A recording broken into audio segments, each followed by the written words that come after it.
been working extremely hard at the village, and I cannot wait to celebrate all of the progress that we've made with you.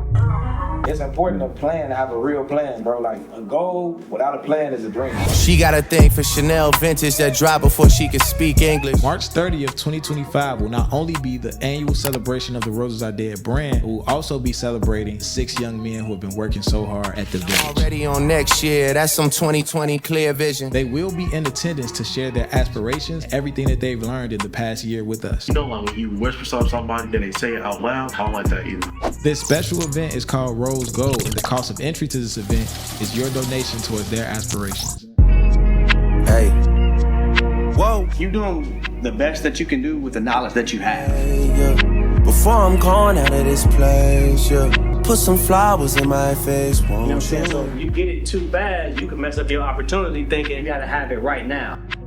That donation could be as little as $1. Everything counts. And when those phenomenal young men are done presenting,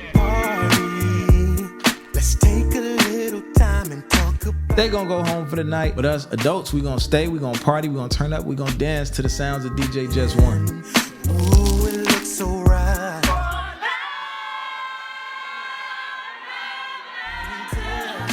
This is a night of celebration, empowerment, and growth, and I can't wait to share it with you all. It was Cousin's Day. And I don't know, like, if y'all in y'all family, y'all have Cousin's Day. Basically, on Cousin's Day, everybody's getting fucked up. Like, it's a lot of drinking, a lot of shenanigans going on. So it was Cousin's Day for me.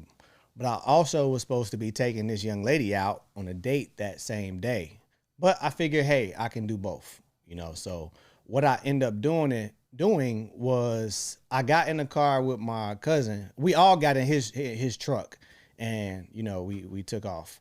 So I ended up parking my truck at his house, and we went wherever we went.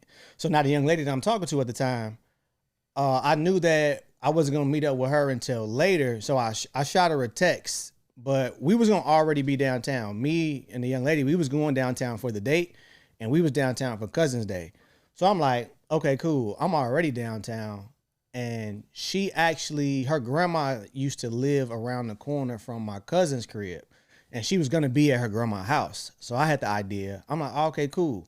How about I hit her up. I'm like, hey, my car is at my cousin's house around the corner from your grandma's house. And I had like a spare key situation, and I could unlock my truck from my phone. I'm like, I want you to drive to my cousin's house, get in my truck, and then just meet me downtown, and we could just go about the date or whatever. But before I explained all of that, I started it off with, you know what I'm saying, can you do me a favor? She was like, no. Whoa. I was like, bitch. She joking, right? What? I'm like, you joking? Like, whatever. She like, what? What is it? But like with an attitude.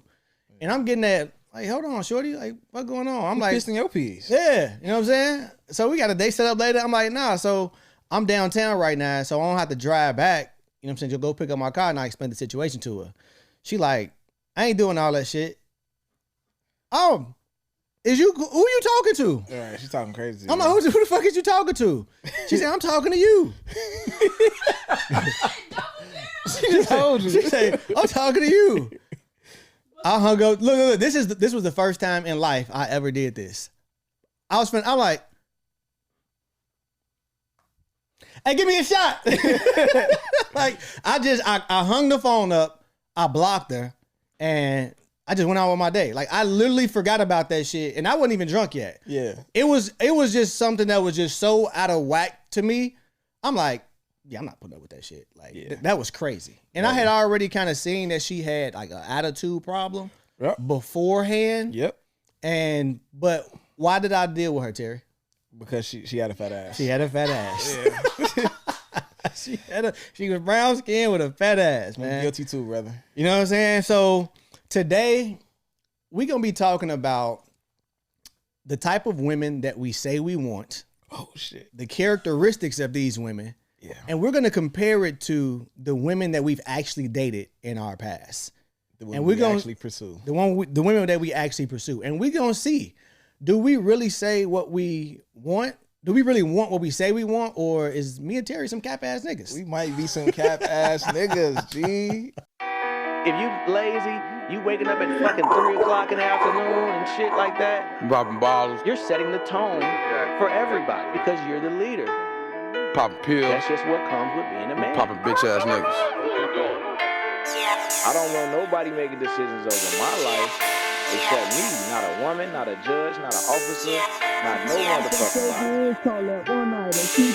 When them bullets hit them up, look like son had a seizure. Run out, give it up, you know the procedure. I be sipping Jack and honey. I don't think nothing can make me feel like a man. I don't think nothing can make me not feel like a man. Chains on my collar. You can't take the benefits of being a man without the responsibilities. Give you niggas halos on God in the king. Damn. Shit. So we finna get into that, man. Welcome back to Roses I Did. This is so backwards. Welcome back to Roses I Did. I'm Steele Jones. Still Terry Roseland. Yeah, man. So what's going on? How your week, man? The week has been it's been a great day. And I don't even know how today happened the way it happened, but we got a few opportunities that came my way today, and the shit just seemed like it was coming from left and right. Even at work, I had like 3 opportunities to align my job and get them in 2 new schools, and then there was like 2 kids that need to be transferred to online school from regular school for different situations that I was able to enroll in school. So that shit all came out of nowhere today. Yeah. And then as far as Roses I Did, shit just been hitting the wall and sticking. So it's been a great day, let alone a great week, man. I don't think I got no lows for the week, man. If I do have lows, I just forget about them. I always say niggas will kill for my problems, bro. Mm-hmm. And shit, don't you know how sometimes when we don't have lows for the week, we looking for bad shit? Like, you don't have to have a low for the week. But I feel like it be times where I feel like this is what I'm talking on the pod. This is my low for the week. But life be so good, bro. Like in like the fucking 10 hours, I even forgot all about that. I don't even care no more. For sure. Yeah, it's definitely perspective on the type of problems that we having. And I mean, low key, compared to everybody in Chicago, compared to LA, like we straight. Like it could be a lot fucking worse. It could be a lot worse. Man, your whole shit could have burned down. And what's crazy, we gonna get into that, but what's crazy is a lot of them cribs don't even have insurance. Like the insurance don't cover that because it's so likely to happen. Yeah. Like if you in a place where earthquakes is frequent, insurance company's not covering that. Yeah, if I was an insurance company, I wouldn't either, but it's also fucked up. It is. It's also very, very fucked up. You know it was a nigga who bought a $8 million crib, and 30 days later, that was today. Like it burned down. Damn, that's tough. Hell yeah. And I seen some insensitive, like, this so crazy. I was in the fucking comments again, and I seen a lady say, man, it's hard for me to feel bad for rich people. That's why you'll never be rich. You know what I'm saying? Like, I guess I'll never be rich either, because goddamn. I think I say I've never felt bad for rich people, but like she said, it is hard. It takes a lot. In this situation, I would feel bad for a rich mother. $8 million and that shit just burned down with no insurance. I feel bad for somebody else said, like, I mean, if he had $8 million about a crib, it's almost like when what's the dude's name? He didn't spend $8 million on the house, but yeah, it's almost like when old boy he won the rapper. He put $7,000 up on a ticket or some shit, and he won $200,000. Yeah, you know what I'm talking about? Yeah, Skilla Baby. Skilla Baby, yeah. And the motherfucker was like, "Oh, you must really need that money." Like, I don't give a fuck how rich you are. Who don't need $200,000? Come on, like that's that social media shit. It's just so dumb. Like everybody want to pat on the back, and that's the thing. I know what it is, bro. It's the fact that like everybody wants to be seen on the internet, obviously. But if people don't know how to make viral content, they're going to try to make a viral comment. You know what I'm saying? And it's like, ever since when comments really start going crazy, on TikTok, they was always kind of crazy. But comments really start going crazy on Instagram and all the other shit when they put a like on the comment. Yeah. When you can get the comment with the most likes, now everybody got some crazy shit to say. Because you're trying to get the viral comment. You know what I'm saying? Which ain't gonna do shit for you in life, nigga. You fuck nigga. But people be talking crazy to me on TikTok. Oh yeah, crazy, 100% crazy. Like this was a bad week. It would have been my 13th reason why I fucking with these niggas. They was saying some crazy shit. I having to stay out of that shit. About the your pop situation, all that shit, pops, moms, people comment on new content that don't got nothing to do with that about that. Like, That's oh, you crazy. was a wild nigga. I see why your mama kicked you out. I'm like, nigga, I was fucking 17. Like, what are you talking about? Sometimes you gotta laugh at that shit. Yeah, like the post I made today about the evil shit that, growing up, we was doing to women, like trying to fuck as fast as you could and all that. Yeah. He like, yeah, I see why your mom kicked. I'm like, nigga, I wasn't even getting pussy back then. Like, what are you talking about? Like, niggas just it'd be weird because it's like, you don't know me, my mom, you gossiping. It'd be meant, this the thing. We all talk about not having a safe space for men. And when you be vulnerable and be like, oh, this is what I went through and da-da-da, it's niggas. There's niggas that come in the comments saying. The vast majority niggas that's attacking you about the shit. It's crazy. Yeah, we could be our own worst enemy. For sure, for sure. But me, week been smooth. Today was actually a good day for me too. How did the interview go? It was, and I don't want to call it an interview. It was more so like a meet and greet. You know what I'm saying? So I had shout out to my boy Marcus. He plugged me with somebody who works for Cisco. She was like a regional manager over there. And as y'all know, I'm going to be a sales engineer, and she has some connections with that. So me and her, we met earlier this morning and got to know each other, talked about experience and shit like that. And she was like, I'm not gonna lie, like if you're trying to be a sales engineer for us, like where you're at right now. Not really, because you don't know any of our systems. I see you worked for Salesforce. You worked with Salesforce, and she named everything else. But she was like, you know what I'm saying, if you want to come over to Cisco, you got to go get like this certification. That's like the most basic thing. So we know that you focused on like our systems. You know what I'm saying? So she's like, when you do that, you know what I'm saying, we got to open it. Absolutely, we can revisit it. She was black. She like, my job, I want to hire black people on my team. You know what I'm saying? She's the majority of my team is black. Yeah. So she's like, yeah. She's like, but in the meantime, I'm gonna connect you with a sales engineer that is on my team, and I'm gonna let him know you reaching out to him, and he's gonna tell you, because he came in like on the lower end, and he's a sales engineer now, so he's gonna tell you everything that he did, whatever certification he did, the way he went about it, and he's on my team, so just link up with him, and then you know what I'm saying, we can revisit. I love it. And this is the example of when you set your focus to something, the universe is going to 100%. Conspire to make sure it happens for you. Like, absolutely. Like, and I'm writing a book right now about confidence. This is gonna be a real book. That's not like, no, I might do an ebook as well, but I'm publishing this book. Like, Okay. I'm putting this book out, like a hardcover book. It's gonna be about confidence. And one of the things is like, you don't lose until you quit, G. Like, if you don't stop trying to do something, that shit is absolutely gonna happen. You just have to have the patience. And I don't want to go into too much of a tangent because this topic today is fucking fire. Yeah. But Welby Aisley, he's a real estate guy. I'm gonna send you his shit. He break down real estate. I'm talking about, bro. He breaks this shit down. Like, give you. Did you comment the link on Threads to somebody? Yes. Okay. He break that shit down something crazy. He give you the perfect formula to win, and it's so crazy how patience work, because now that I'm in it and I'm trying to do better in it, and I see how lifestyle and wanting things can fuck up whatever you chasing, because you could get in real estate, get a good deal. If you get a good deal, you got a good deal. It's always gonna be a good deal. But you could look at it like, oh, I got this little extra income. Let me go get a Benz. I got an extra $1,500 a month. Shit, that Benz costs $800 a month. Let me go, do this. I can handle that. And now you can't get the next building because you got the Benz. You know what I'm saying? Or whatever the case may be. So he go into all of that type shit. But part of the formula he was saying was like to offer so much lower than what they're asking for. And he was like, don't be this. They're gonna tell you no so much because you're coming in so low. Yeah. But don't go higher than that, because that one yes, you're gonna have so much equity in that building when you buy that bitch. It don't matter what go wrong. If you sell it, you're gonna be straight. Like, so it's like that one yes is gonna set your whole life up. But, and I'm thinking about it in real time, like my experiences in life, how impatient I be with certain shit. I was like, this is a foolproof formula when you look at it on paper, but when you put it in front of a human who has emotions, and that's saying like, damn, I gotta get this building for 30. Motherfucker been saying no for 8 months straight. This will be my 30th birthday. I still ain't got no building. Or like, damn, my homie just got one. She just got one. Every time I scroll, somebody got one. Fuck that shit. I'm off 80%. Fuck that 65. Like, I'll be all right. Yeah. Like, it's that, like, your emotions can take you off your journey so much, bro. Patience is like so key to a lot of shit we do. We think about just waiting our turn till something magically happen. But even when we working hard, there's a level of patience and not being emotional and not having FOMO and looking what the next motherfucker got going on and comparing yourself to this person and really just locking in. Like, that shit is so underrated, bro. Like, we gotta have that. Law number 4, stay in your lane.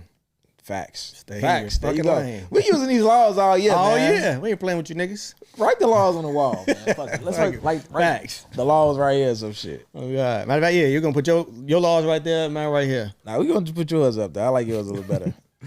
Let's go. What was we talking about? Let's throw the top. We gonna roll with the topic. We ready for the topic? Are y'all niggas ready? Is y'all niggas ready? Let's go. Let's go. All right, man. So this is the thing. Even though we have a clear vision of what we want from women, we often find ourselves pursuing women that don't fit that description. Man. When I say often, I mean often. Like 97%. Nah, I wouldn't. I'm not saying that. That's him. He's on his own with that one. He's on his own with that one. But why is that though? Why do you think we do that, bro?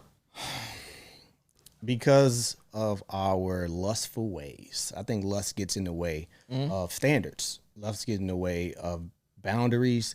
Lust is pretty strong. Sex is strong.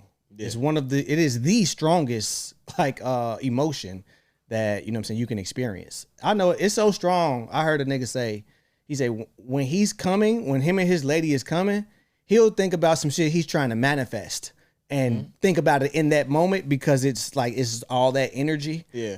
Now that I know how to talk during sex, I be telling women how our life gonna go. Like, why don't I get my dick sucked? This is why we fucking up, y'all. Why? He gonna jump right in your shit. See, that's why your mama kicked you out. Real with the haymaker. Oh my god. Yeah. But no, I just think lust is a powerful thing and it can derail us. You know what I'm saying? It can distract us for sure. But how can we use it to unrail us? All right, that's another conversation. All right. I think it's this though too. I think that sometimes it's not even a lust. Sometimes it's that we don't put the standard first.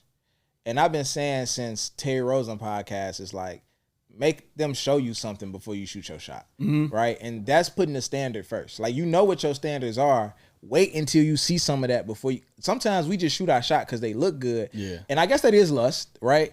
And they don't have to be super lustful, like it's sex and all that involved. They just look good to you. You just shooting your shot based on how they look, and that's it.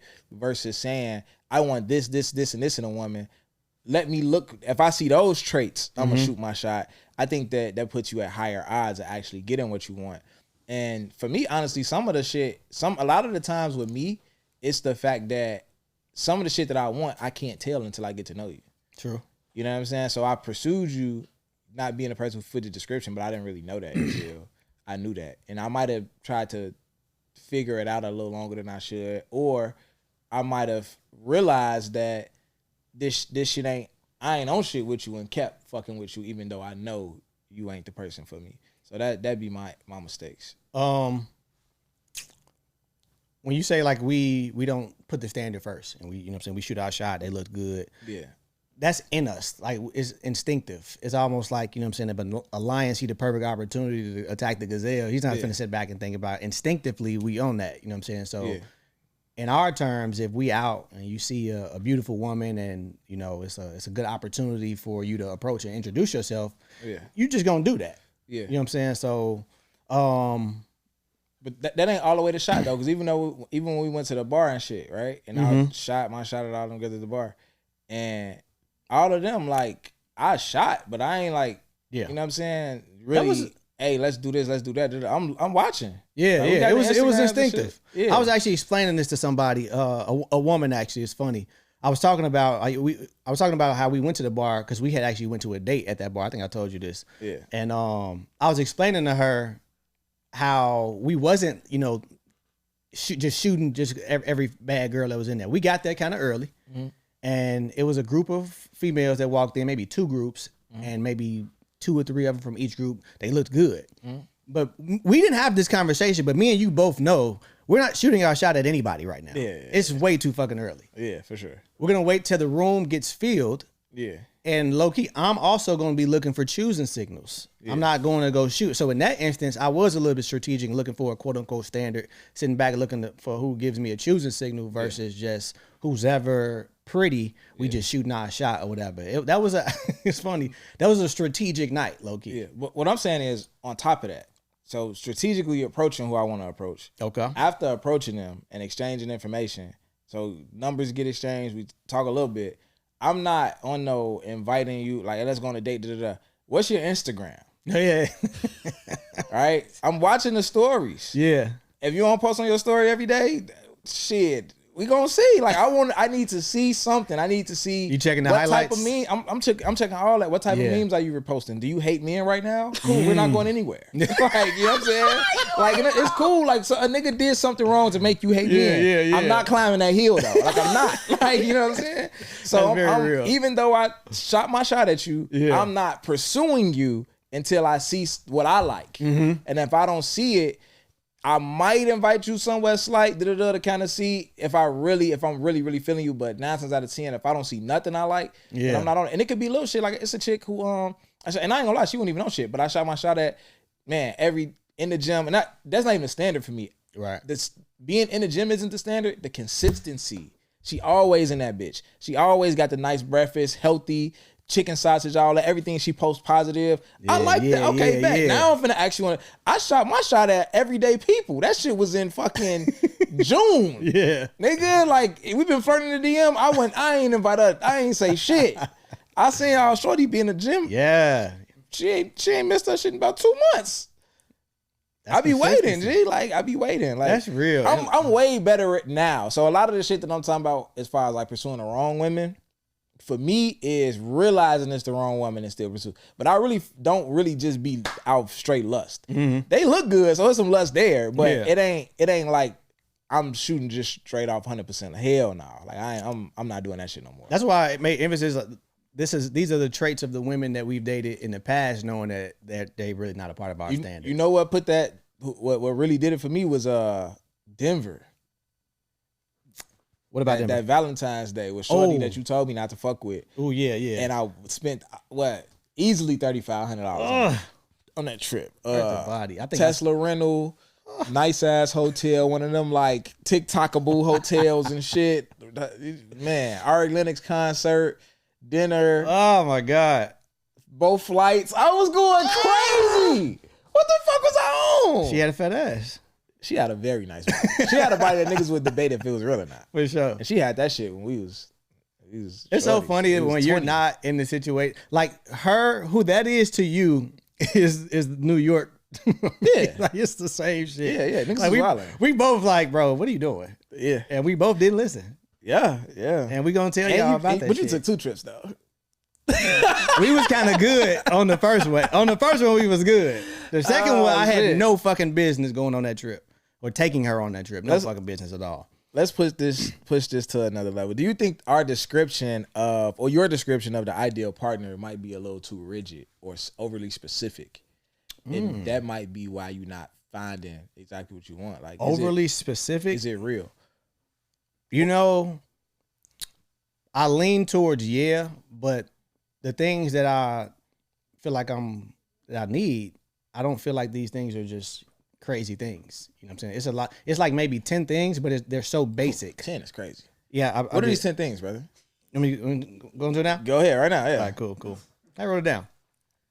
All right, so these are 10 traits of my ideal woman.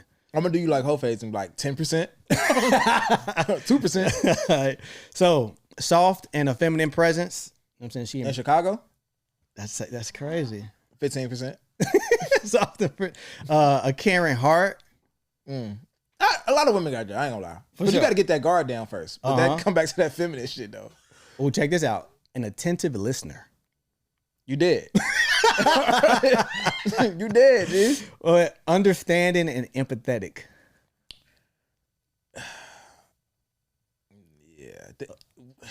Yeah. Let's go in. That's a whole next conversation. one. Go ahead. Effective communicator. Family-oriented values. Women be family-oriented. For sure. Effective communicators, no. But it's levels to that, though. It is. You might just want her to be baseline decent at communicating. Like, don't silent treatment me. Exactly. Not that you actually got sense, but... What? I'm joking, y'all. That's fucked up. What I said, God-fearing.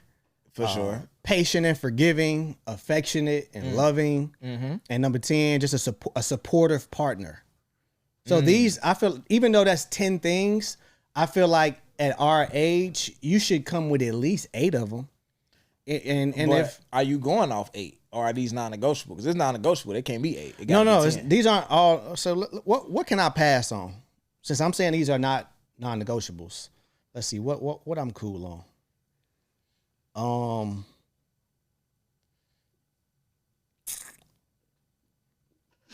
Okay, yeah, these are non-negotiables. yeah. And I ask people all the time, like, what are you willing to deal with that you don't like in a relationship? Because we always say we're not looking for perfection. But everybody will break up with somebody for one problem. That's real. So if you're not looking for perfection, and if the problem not abusive, you breaking up with somebody because of one thing that wasn't even on your list before you met that person. So that's why when I be saying like, oh, like my ex was super selfish, but I was cool with it. Motherfuckers be like, how the fuck was you cool with that? I'm like, gee, I had to deal with it. I'm gonna go get a new bitch and deal with whatever she got going on. Like, you gotta deal with something. Let me see. Out of these, and I've dealt with women who've had these things. Yeah. And let's talk like why I'm not with these women. I damn near met a woman that had all 10. Yeah, she just didn't have ass. Damn, I hate to say shit like that. It's true. Like, bro, we trying to grow. We are trying to grow. We're trying to get there. You're trying to get there. She wasn't trying to grow that ass, but you trying to grow that. It's fucked up. Because I promise you, if she would have been in the gym and working on that motherfucker. Because another girl could have had 7 of those things with that ass.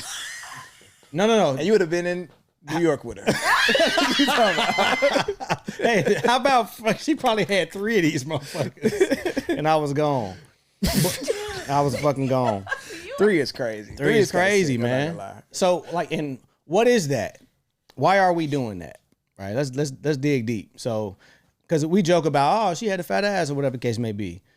Why are we bending on it? Why were we dealing with women that we quickly found out? Now, granted, upon introducing each other and, you know, the initial interaction, you don't know all of this shit. You got to kind of get to know somebody.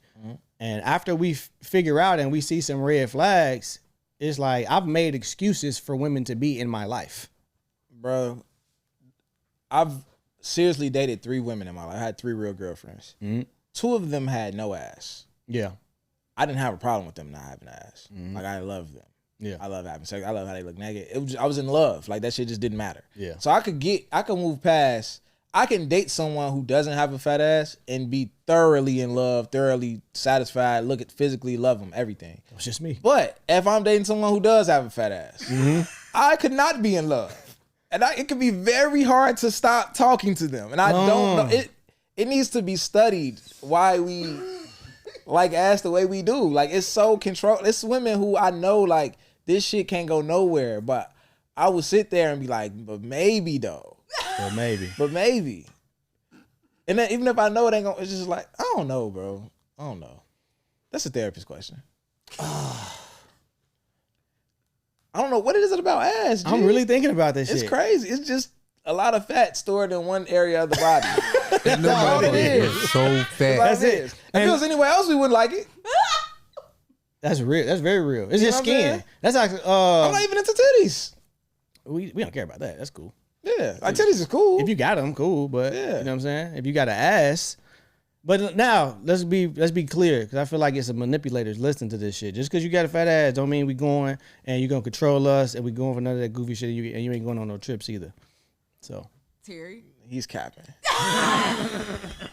He's capping. You could meet us somewhere. What are some ideal?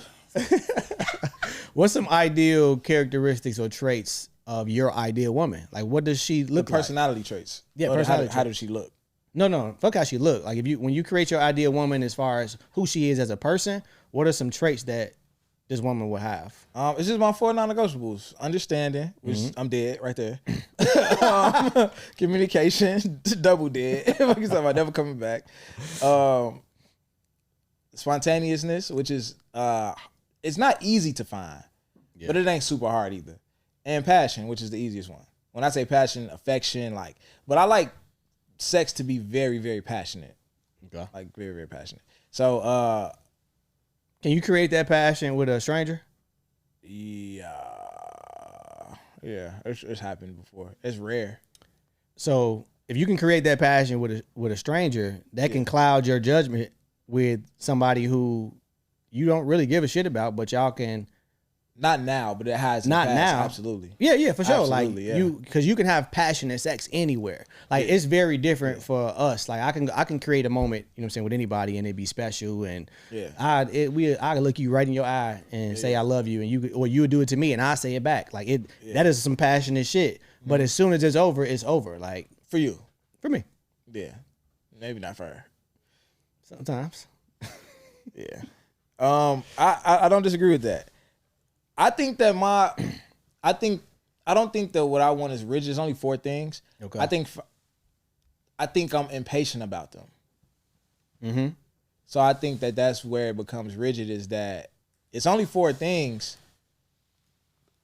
but I be making them like mandatory through the door. Like I'm not trying to wait on those 4. And the hardest one is understanding. Mm-hmm. That's the hardest one. The communication is something I'm a little bit more like, I'll work with you. We could grow over time.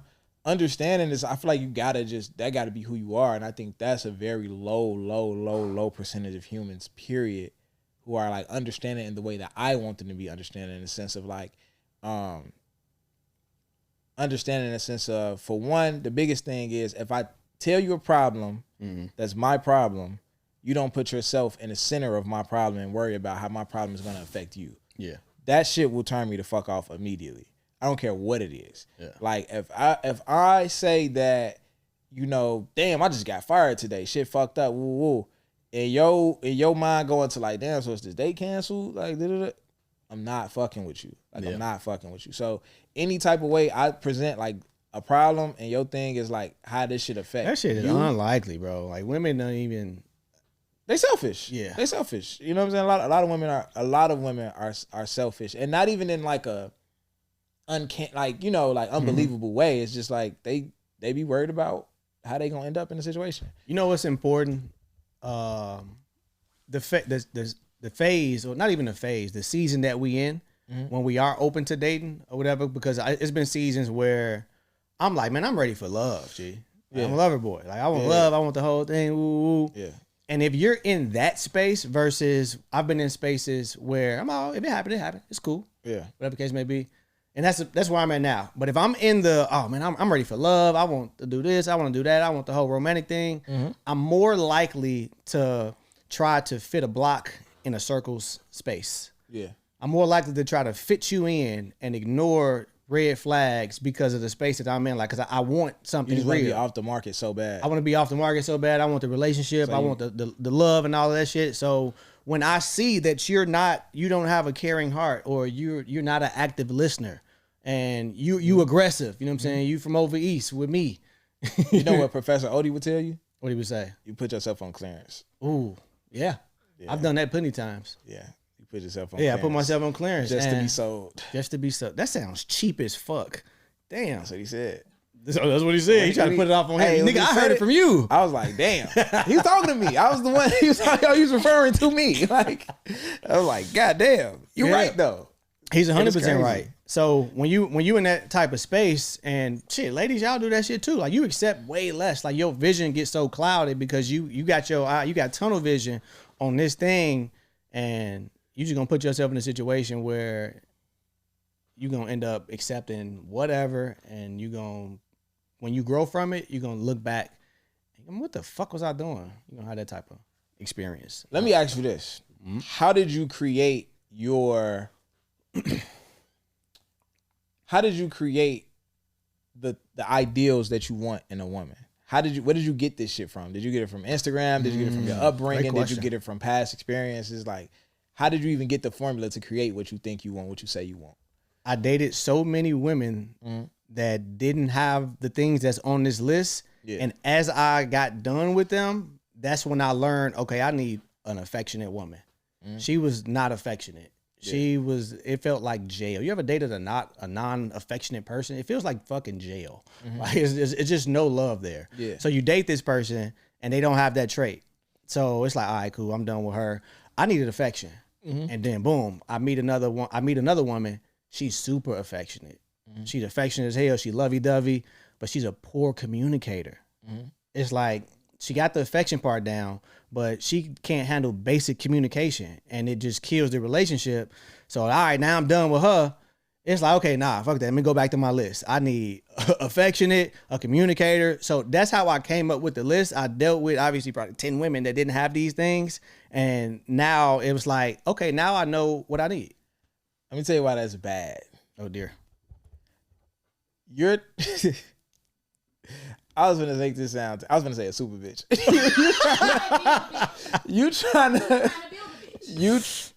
You're basically saying I want the best traits of 10 people in one person.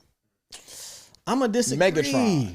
No, because these things that I mentioned, these are not crazy things. They not crazy things, but are you likely to find it all in one person? Let me read these things. You know what I'm saying? You just go back to your list. Go back to my list. But listen, let's take it off of you, right? Because Okay. it might be harder to see when it's on you. Let's say it's a woman. Okay. Ah, fuck. So let's say a woman dates guy number 1. Yeah. This nigga got bread, right? This nigga taking home trips, floor seats every time they go to the basketball game, random gifts, roses, long stem, all this shit, right? Mm-hmm. She might say, hey, a nigga don't got to be that rich, but I ain't never dating a nigga who don't got money again. They got to be able to take me somewhere. Okay. Mexico, at least, right? Yeah. He was in Croatia with that nigga. Right? So, all right, cool. She date nigga number 2. This nigga OD romantic, crazy romantic. And she say, damn, I need that. Like that was something that I never experienced before, but now that I've experienced this, I can't go without that. A nigga ain't gotta be that romantic, but he gotta be romantic. She date guy number 4. He's super family oriented. Yeah. She know the mama, she cool with the nieces, the nephews. She say, damn, I gotta date it. The nigga gotta have this, right? And now you date the 4th nigga, and the 4th nigga, I don't know what's another sex crazy, fucking the shit out of her, dicking her down, going crazy, BDSM, ceiling fans, ropes, all this shit, right? She's like, hey, nigga ain't gotta be that freaky, but a nigga gotta be in the toys, he gotta do something. So now she out here looking for a nigga who got bread, romantic, family oriented, great sex.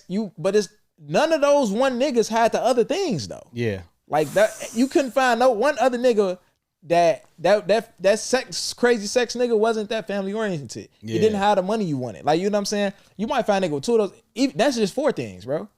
You got 10 things. Okay, hold on. Let's go back. Because we finna fix this shit. We finna fix this. That's why the fuck we here right now. Right. Let's go back down my list. All right, soft and feminine. All right, that's number 1 for me. I'm not going for that one. I would love for you to. I need you to be just a soft, feminine woman. Yeah. You know what I'm saying? But also, when I say soft and feminine, Texas, nigga. you could be. You said what? You gotta move to Texas, nigga. You could. Okay. So there's a difference. We talking about women in Chicago, whatever. You could be thugs and shit, whatever. At work, gotta talk to your boss. Like if you're in a male-dominated field, all of that shit, cool. Yeah. But when it comes to me, I don't need you to be this super tough ass bitch. I mean, woman. Sorry, y'all. We've been doing so good. We ain't been calling women that word. Often say we ain't been calling. You rubbing off on me. This is crazy. All right, cool. Okay. I was doing good for like the first 40 episodes. Get the. All right. Maybe like 10 through 40. I got it out of my system for a while, right? You did. I was chilling. You did. Yeah. What about in Patreon? I'm good at Patreon too. Nah, for a while. Yeah. All right, so number 2 is a caring heart. And push the well-being of others at the forefront, demonstrating kindness and compassion. So if you don't, a caring heart, I can bend on that because that says putting the well-being of others and everything.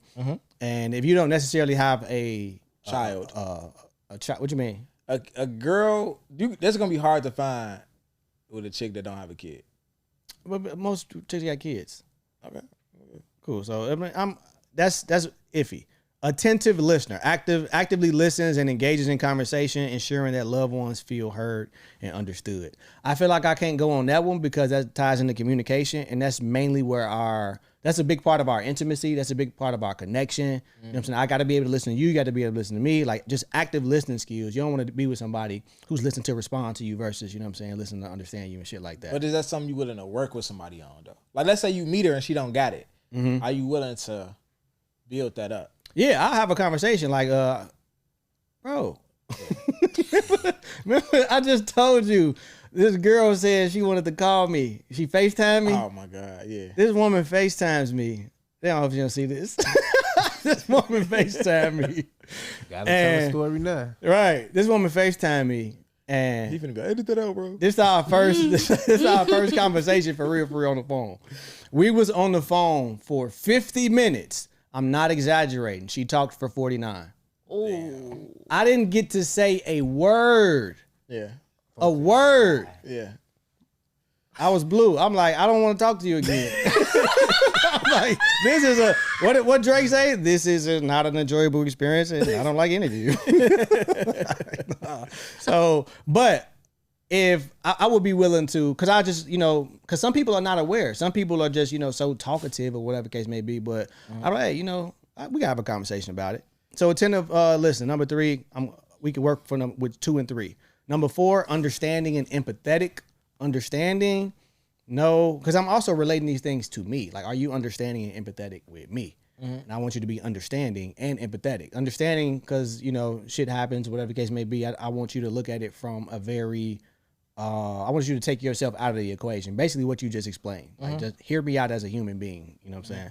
And empathetic, I could go through anything, but also empathetic, that could be, because sometimes it's hard to be empathetic if you haven't experienced whatever that person experienced. You can be sympathetic, but empathy comes through experience. And so sometimes they just not going to experience everything you experience. So empathetic, we can work with that. Cool. Effective communicator. You got to have it. Number 6, family-oriented values. We can bend on that. You could bend on that. We could bend on that because they can ingratiate into your family. Exactly. Yeah. And you know how my family is. Like, cool. that shit is I look at that as one of the things I'm coming into the dating world with. Like, if you come around my people, like, my people going, you know what I'm saying? If I invite you in. If it's negotiable, take it off the list because it's not non-negotiable. Okay, let's go down. I'm taking off 2. Ladies. I'm taking off 2 if and 3. If it's negotiable, take it off the motherfucking list of non-negotiables. What is he talking about? It be 40 things on our list. All right, so I eliminated 2, 3, 6. We not getting rid of God-fearing. Patient and forgiving. That's good. Patient. You could probably negotiate that though. I'm leaning just towards that. Just because you know damn well. Then I know what. That's hard to find. Patient. Yeah. Like, I'm damn near don't be patient. The girl who on the phone with, I don't want to talk to her no more. I wouldn't say that's that. No patience. Is that no patience, or is she just insufferable? That's fucked up. Y'all crazy. Okay. I don't know. I don't care if she listens. Patient and forgiving.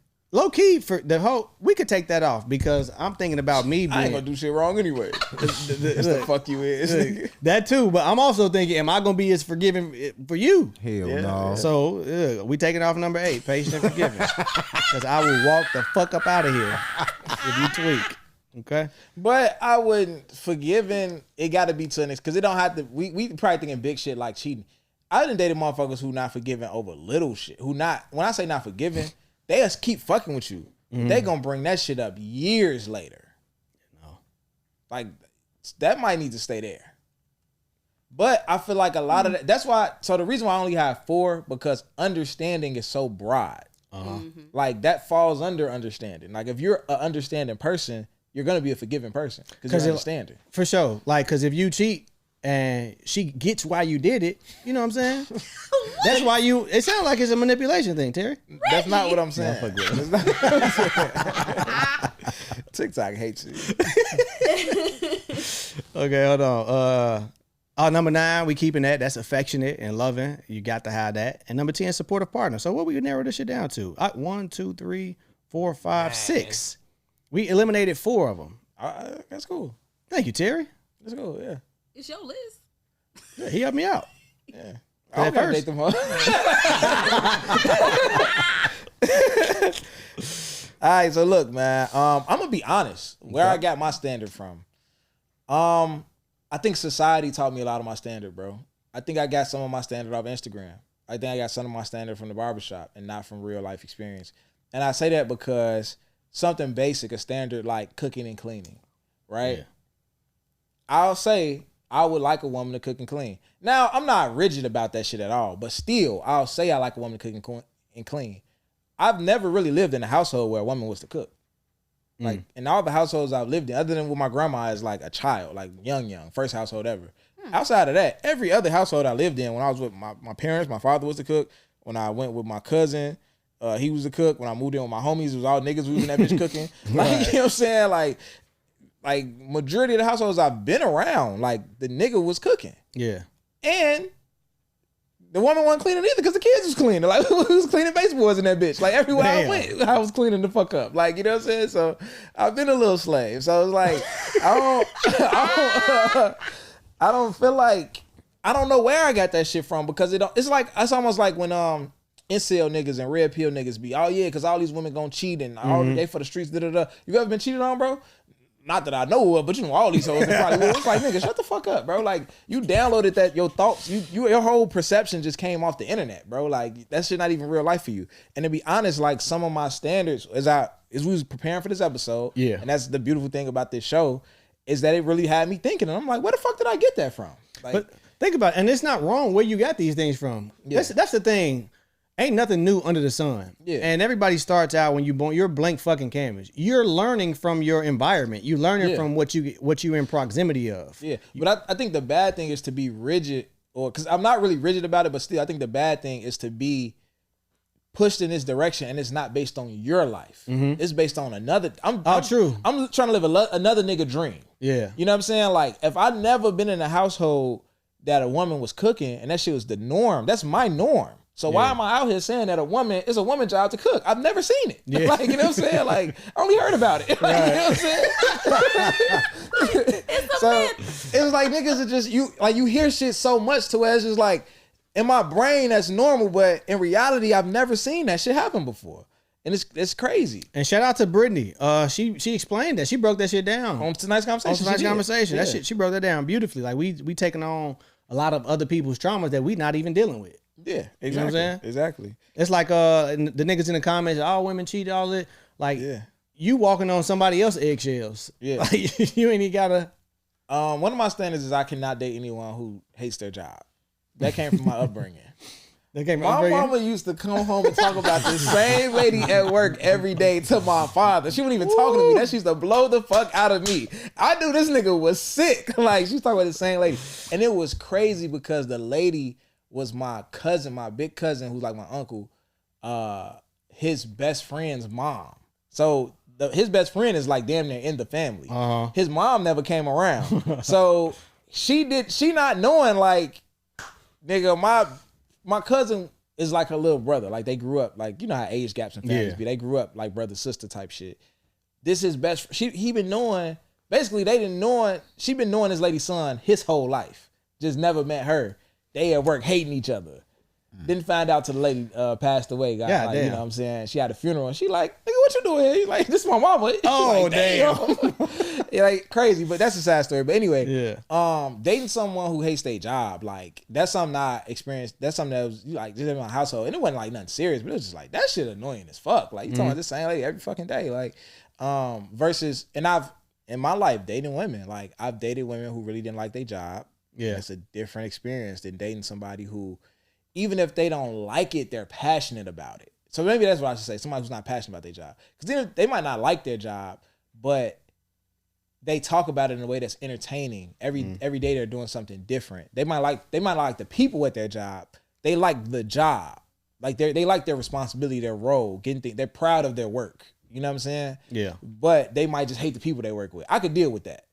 But a motherfucker who just really hate their job, can't do it. What else you got? I got a few things. Oh, go ahead. Let me see. Another question I got.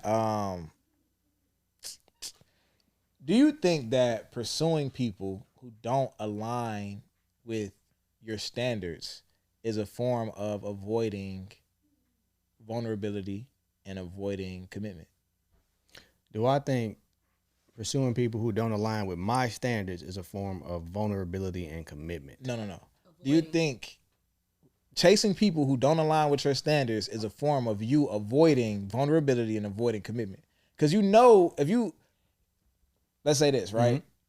You got the girl who, for whatever reason, she doing everything you want her to do, but you don't like her for whatever reason. Okay. Then you got the other girl who look great, but she not doing nothing you want her to do, but you pursuing her. Oh. So are you avoiding commitment? because you know you know what you want and you know she got it, but you're not fucking with her. You know what that is? That's What? not a commitment or a vulnerability. That's fucking self-hate. That's self-hate. That's self-hate. Yeah. You're chasing somebody, and shout out to Goldie, that's where we got it from. You chasing somebody who you know don't want you, or they half stepping with you, or they just not showing you the type of interest that the woman over here who genuinely likes you, like she's showing you that, like, nigga, you are everything to me. Like she got you on a pedestal. She doing everything for you. You're choosing not to entertain this, to go chase after somebody to get her to do that. To get her to do what somebody else already doing. That's a form of self-hate. Self-hate. I've experienced that. I have to. I've experienced self-hate, and Yeah. it's very low. I was really place. not fucking with myself. Yeah, I hated me. Yeah, I hated it here. That's crazy. That's fucked up. That's crazy. I have to agree, man. Why do we do that? I don't know, man. I think it's very deep in the subconscious, to be honest, because it is a form of I think it's more vulnerability than commitment to me. Because I don't have a problem committing if I really like her. It could be the girl that I shouldn't even fuck with. Yeah, I commit to her for sure. If I like her, well, not now, but back then I would commit to her. But so it's never about avoiding commitment, but the vulnerability of dealing with somebody who really looking at you. Because a person who you're kind of doing the most to fuck with, who not really meeting you halfway, and you kind of put more into a situation than them and all that. They don't meet your standard. They're not really doing what you need them to do. That person's not looking at you. Yeah. They're not focused on you. So, for example, it's women who feed your ego, it's women who feed your soul. The women who feed your soul are very scary. And those are the women that if you're scared of being vulnerable, that you avoid. Even a nigga like me who can be vulnerable on the internet. Yeah. I could be vulnerable with my friends. I could be vulnerable in a number of different ways. But those women make it very hard to be vulnerable because it's easier to put a mirror up in front of myself than to have somebody else put the mirror up in front of me. Because I'm ready when I put it up in front of myself. I did it. Yeah. I was ready to do it. To have somebody else just pop up with that bitch like, look, nigga. I give you an example. You out at a bar. Mm-hmm. You kicking it. The chick that you're dating pops up at the bar. Not popping up on you. She just having fun with her friends. They end up in the same place as you. Right. You having a good time vibing before she got there. She like, oh, I'm with my friends. You with your friends. Let's continue the night as is. We don't got to get booed up in this bitch. Just kick it, have fun, right? Yeah. And you go a little too far and you letting bitches be in your face too long. You letting women, beautiful black queens, be in your face too long, right? Uh-huh. And say you got the woman who isn't looking at you, the one who don't meet your standards, the one who's feeding your ego. Mm-hmm. Her conversation is gonna be like, nigga, you got me fucked up, you in shorty face, woo woo. Like, you know, it's gonna be about her. Okay. It's gonna be about how she feels. I think I know you going. Things like that, right? Yeah. You got me fucked up, you in shorty face. Who the fuck you think I am? I look better than all them hoes. Da, da, da, da. Mm-hmm. That woman who feeds your soul, that woman who's looking at you and who can really see you, she gonna start asking you certain questions. Oh my God. Like, do you need the validation of these people? Like, why are you in there? Like, why are you behaving this way? She gonna make you look at yourself in a way that you haven't looked at yourself. And it's gonna like make you very uncomfortable. Those are the women I think we avoid a lot. Oh my God. Those are the best women for you. Yeah, 100%. Yeah. Shit. That's a difficult spot to be in. Check this out. So, and I'm still not, maybe I might tell the story in Patreon, or whatever, but I don't know. But I was on vacation, right? Ooh, I got to make sure, because I made a promise. Hold on, let me see. Okay. I can't. You can't tell the story? I can't. Shit. All right, let's go. Let's continue on. I ain't even gonna press you. Look. Okay, I'm gonna just cut to the chase about that type of woman. Okay. I was dealing with that type of woman, and she texted me about it was a similar situation. Like, let's just say I'm at the bar, you know what I'm saying, bitches in my face and all of that. Beautiful black queens in your face. Oh, I said it? Damn. Okay, yeah. Y'all know what I mean. Sorry. But y'all know what I mean. First of all, okay, yeah. That made it worse. Okay, look. So The beautiful black women are in my face. Go crazy. They in my face or whatnot. Okay. When she found out about it, she texted me and she was like, "Hey, I'm hearing these things. I'm actually disappointed in you. Like, this isn't who I know you to be. Like, this doesn't line up with everything that you've shown me. This doesn't line up with everything that you've told me. This is like two different people." Yeah. And it's actually like I was disappointed when I heard it. Yeah. Or whatever. Long story short, that shit was a fucking lie. Yeah. But she didn't know that at the time. Mm-hmm. And I felt like, bro, I felt horrible. Yeah. Like, she said she was disappointed in me. Like, this is somebody who I was real close to, intimate with. And her image, how she perceived me matters to me. Because I am who I am. So for somebody to paint a picture that was total opposite of what she knew, it was like she had been tricked. And it was an attack on my integrity and character. Yeah. But when she first heard it, she put the mirror to me like, what are you doing? Yeah. And that's a woman that's really studying you. Yeah. She really listened to everything that you said about yourself. Mm-hmm. She holding you to that. She's been watching you. And she believed everything you said about yourself because your actions have been showing her that up until this point. Bingo. And it's a lot more comfortable. Sometimes people complain about like you dating somebody and you feel like you're not seen or you're not heard or things like that. Sometimes it's more comfortable that way. Yeah. Sometimes you date somebody who really see you and it can be intimidating. Mm-hmm. And it's no different than a kid on the bus who another kid staring at him and he like, the fuck is you looking at? Like, he gets so pressed because he feels seen. Yeah. You know what I'm saying? And and it might be my mama just cussed me out before I got on this motherfucking bus and I feel shameful right now. And you staring at me is making me feel like somehow you might know and it's triggering the fuck out of me. So now I want to fight you for looking at me. Like, it's crazy. Like, that's just kind of... It's tough being a kid sometimes. How we are as people. It's tough being a person shit around this time. What we looking at? Have you ever been a time where... we talk about the looks a lot. Have you ever been a time where energy and vibes made you overlook your standards? Yeah. Yeah, 100%. And with me, just me being all spontaneous and whatever, like, I'll use that as a indicator that, oh man, we compatible. Just compatible. We compatible. We had a good time. It was lit. Like, we didn't want to leave each other, blah, blah, blah. Yeah. And to me, that's a sign that, oh, this could possibly be something. But I'm a fun guy. Like, I date fun women. Like, that's not a good measuring stick. Just because the vibes and the energy was good. It's easy to have a good time. Yeah, I'm not even... Okay, so this is the thing. And this is why I say you compatible. Not compatible for the long term, but for the short term. You could meet somebody that have all your standards. That's very true. And not like them. Yeah. You can meet somebody with none of your standards. And it's not even based on looks. So we talked about the looks part. So we got that out the way. But just off the vibe, somebody can do everything that you have on your list. Yeah. And look the way you want them to look. And it just not be fun. It's not a spark. It's not a connection. You can't buy that shit. Chemistry, you can't buy it. You can't explain it.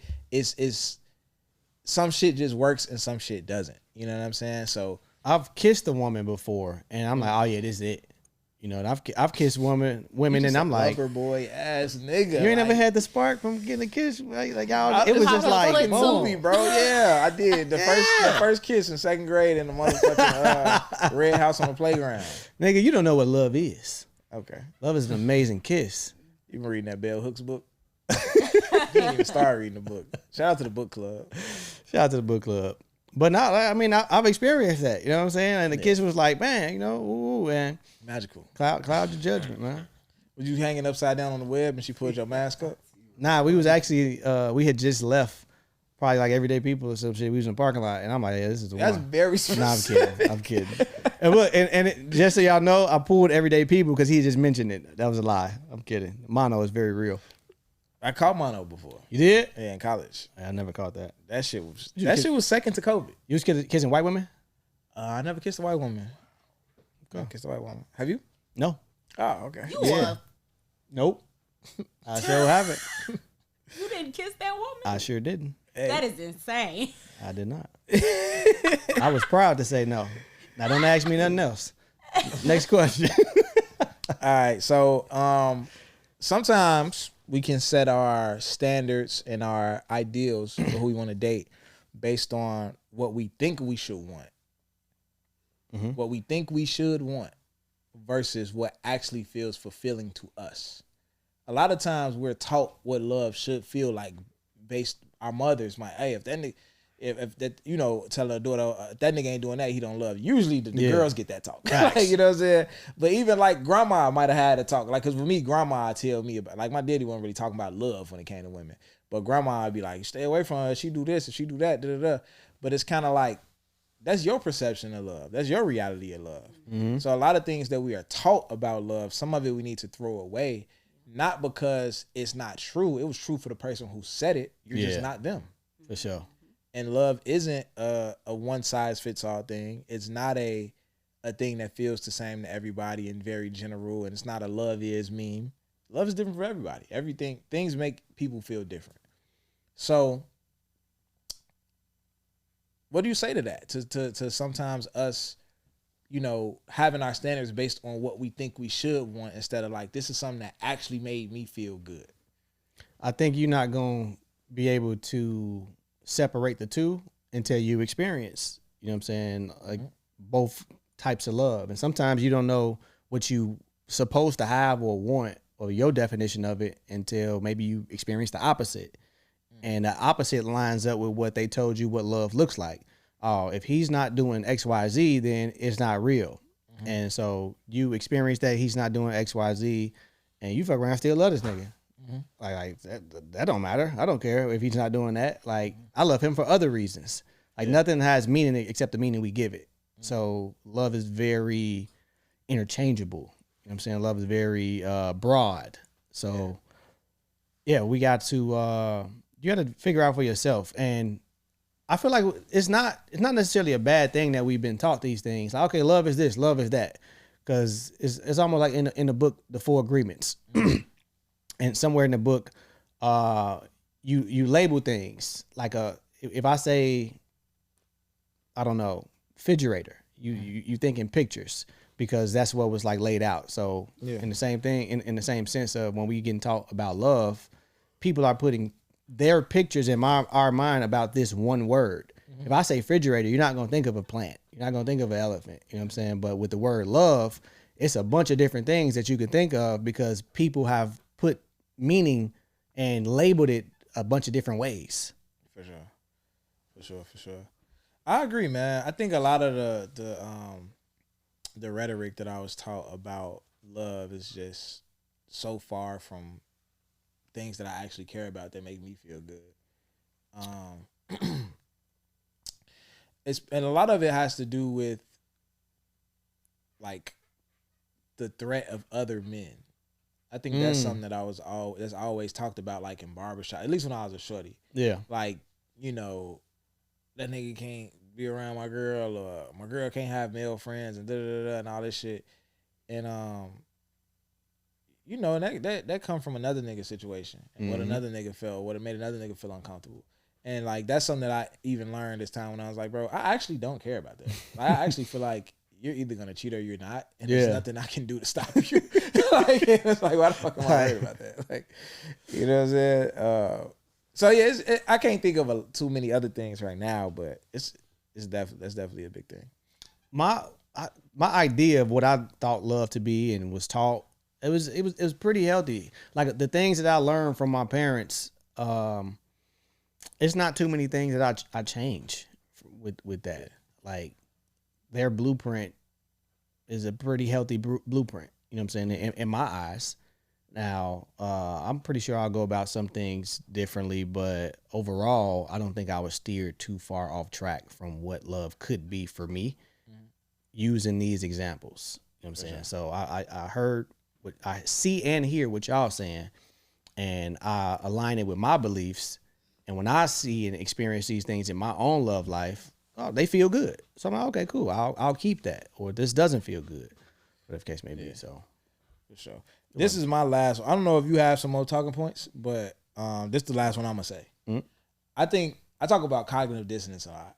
I always heard the term, and I read this book called Post-Traumatic Slave Syndrome, where they broke it down beautifully into what it was. And it's basically just when you perform behaviors that don't align with who you are, and then you lie to yourself to justify that behavior. Yeah. Right? That's cognitive what? Cognitive dissonance. Okay. So an example of that would be slave masters. And in the book, the example, slave masters was upstanding Christians. They were men of God. Yeah. Like they were very like committed committed Christians. So they had to tell themselves that black people were 3/5 of a human to be able to do the things that they were doing to them. Because in the Bible it says all men are created equal. Yeah, love your neighbor. So you have to basically say this person's we're still good Christians because they're not people. Yeah. That's where that came from. You know what I'm saying? So you have to convince yourself that what you're doing, you have to tell yourself some type of lie to convince yourself that what you're doing is okay. How do we do that while we're pursuing this woman that doesn't align with our standards? What lies are we telling ourselves to continue to do that when we were in those spaces when we was doing that? Like, what lies are we telling ourselves about that woman to be like? Because we're basically downplaying an obvious disconnect. All right, I gotta be it. Fuck this nigga. All right, so I was dating a woman, and early on, everybody know I want to be married. I want to be married, and this woman, early on, I knew that she didn't care for marriage. Like I don't gotta get married. I don't. Matter of fact, I don't even want to be married. Whatever, cool. And I'm like, oh, okay. You know what I'm saying? Me knowing that all this time before I met you, like, yeah, married for sure. Yeah, I want marriage or whatever. Yeah. Under the covenant of God and all of that. Cool. Yeah. But I still decided to continue to date her because it felt good. The vibes and energy was there. You know what I'm saying? It was fun. All that. Ass was fat and all of that. And as the relationship or as the situationship progressed, I made up excuses. I'm starting to reason with, do I want to be married? I'm like, check this out. This is my thought process. I'm like, do I want to be married? Because low key, marriage don't even benefit men for real. Like I'm just dumping on. I'm just creating bullshit to justify why I'm still talking to this girl, knowing that what I'm saying, want to be married. Yeah. And after I got out of that, I'm like, what the fuck? I'm like, okay, I got to step the fuck back, and this can never happen again. Absolutely. Why did I do that? Why was I compromising on that? Yeah. Because I was in that season of I want something. Yeah. Yeah, absolutely. It was very embarrassing. After the fact, I was embarrassed with yourself. Yes, that's crazy. I'm like, bro, we gotta have a talk. That's crazy, man. For me, I don't know if I could think of a specific lie that I ever told myself, but I absolutely ignore like patterns and things like that. Like I was good for like I see the pattern. I'm trying to unsee the pattern. Yeah. You know what I'm saying? So I keep talking to this person. Yeah, but I can't think of those. That was a great example though. But that's all I got. That's all the talking points I had. You know? It's kind of backtracking, but I also hour 6. Okay. All right, cool. But now I also, just like I came up with traits of, you know what I'm saying, my ideal woman. Yeah. I also started thinking about all the women that just was not it. And I found some traits from them too. Okay. So, this is probably the worst one I want to say. Well, not the worst, but one of the worst. Emotionally unavailable. You ever dated an emotionally unavailable woman? Yeah, I've been on both sides of that ball. Yeah, same. Yeah. I don't like that side. That shit, it feels like jail. It feels like, you know what I'm saying, you're chasing validation. It's like, just don't do it. Why don't you love me? Like, open up. Like, it's a horrible place to be. Stubborn. You know what I'm saying? I got a little bit of stubbornness too. Superficial. Poor attitude, smart mouth, bad communicator, insensitive, defensive, inconsistent, unwilling to grow. Defensive, Jesus Christ. Yeah, defensive, and that I experienced that. Like I can't tell you anything about shit. Like it's always an excuse. You're never accountable. It's never your fault. It's almost like the women online that he ghosted me. Like no, he dated you and you ain't who you think you is, so he just dipped. You know what I'm saying? It sounded like he did ghost her, but that was a ghost. Yeah. But you know, no, the example what you wanted to say was that like, he wasted my time. Boom, he wasted my time. He wasn't, we was talking or whatever, and he knew he didn't want no relationship. Blah blah blah. Yeah, that'd be the thing. Like, he wanted a relationship. Oh, he just realized that you want it, and it's okay. You know who you think you are. Yeah. So those are some traits, man, that I look for it now. Not even look for it, but I just know when they come across. For sure. I'm not out here looking for red flags, but when they get the waving, I see them bitches now. Absolutely. So this is what I got. I have 5 strategies for aligning your actions with your desires. Let's hear it. We're going to Patreon. Okay. So that's what I'm giving Patreon though. 5 strategies for aligning your actions with your desires. So this is the person that you say you want. Well, I really should say aligning your desires with your actions. This is the person you say you want. This is the person you're going to get. 5 strategies for making sure those 2 are aligned. Yeah. We're going to talk about that in Patreon. You got AMP? Yeah. AMP stands for a man's perspective. Y'all, I met 2 people in person who like did not know what that meant. What do y'all? Let us know what y'all think AMP stands for. If you didn't know, Jody said AMP. Ass, mouth, pussy. Wow. That sounds like some shit Jody would have said. Yeah, definitely. But no. So fellas, I've been in situations where I was disappointed in myself. I've been in situations where I was proud of myself. But oddly, the situations that I've been in where I was embarrassed with myself or not proud of myself or ashamed of anything that I was doing, those stand out a little bit more. And I'm not mad that they stand out a little bit more because it keeps it on the forefront of my mind on who I say that I am. And I need to align my behaviors and actions up with that. And so because I dealt with that, a lot as far as replaying situations, mad at myself, like why the fuck I was doing that shit? Like why, just the scenarios that I've played in my head about actions I've taken and how I looked to other people, just didn't like that shit. But it's all a part of the learning curve for who you trying to be, and just accept it and forgive yourself and shit. Talk about it.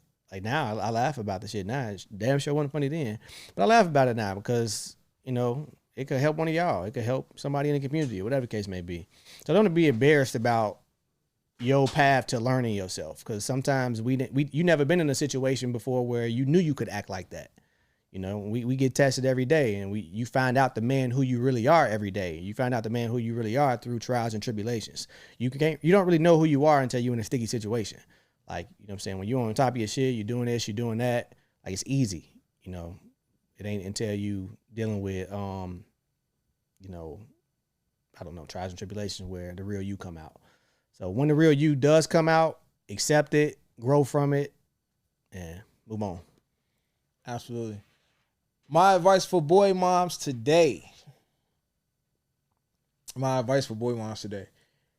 How do I want to put this? Let me pause. Let me step back for a second. Okay, I'm gonna say it like this. My advice for boy moms today: do it right or do it over. It's something that we always heard when we was little, and I think it's something that we kind of underrate as adults. When I used to be a teacher, I first started teaching in Inglewood. If you know anything about Inglewood in Chicago, it's one of the worst neighborhoods in the country. It's a very, very bad neighborhood.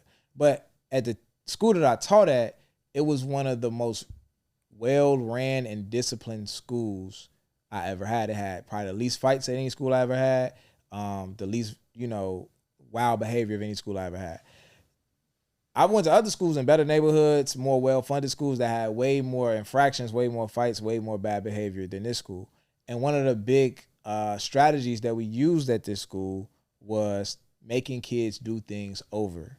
And it really kept the culture of the school on point. So, for example, let's say a kid was running through the hallway on the first floor. They just came from the 3rd floor science class. They come down to the lunchroom late, and they're running through the hallway. Anybody in that building would do the exact same thing. So number one is the consistency between you and dad and whoever else. But anybody in that building do the exact same thing. Like, hey, stop, go all the way back where you came from and walk downstairs. If they came downstairs with their shirt untucked, stop, go all the way back where you came from, tuck your shirt in, and come back down here. If a teacher told them to do something and they stormed off with an attitude, stop, come back over here, and walk off like you have some sense and respectfully.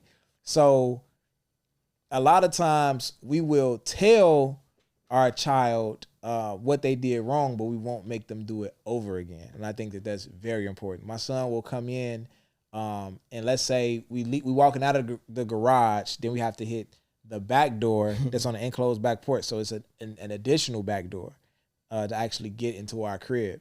So that's 3 doors you have to walk through. He'll come in behind me and leave all 3 doors open. God damn. And I sometimes would be like, hey, bro, what you doing? Like, you know, you left the door open, and I just go start closing the doors. Nah, bro, go back to the garage, go all the way back to the garage, close all the doors. Like, you know what I'm saying? So do it right or do it over. That's my advice for boy moms today. That's solid. Yeah. I think that's all we got for you all today. What else we got? Rose Gold. Rose Gold is still coming up. We about to drop the lead promo video for Rose Gold very soon. We about to get the young guys from the village in this promo video in this photo shoot. So you'll be seeing all of that come out soon.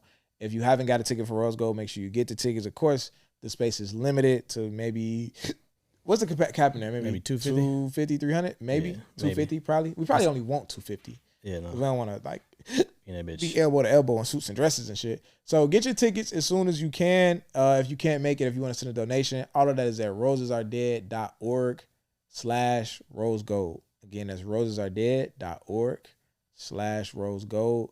Yeah, you can do everything there. So outside of that, man, if you're chasing anything in life, make sure you stay focused. Make sure you stay locked in. Never be afraid to shoot your motherfucking shot. Decide, plan, sacrifice. Shoot. It's all God in the cake.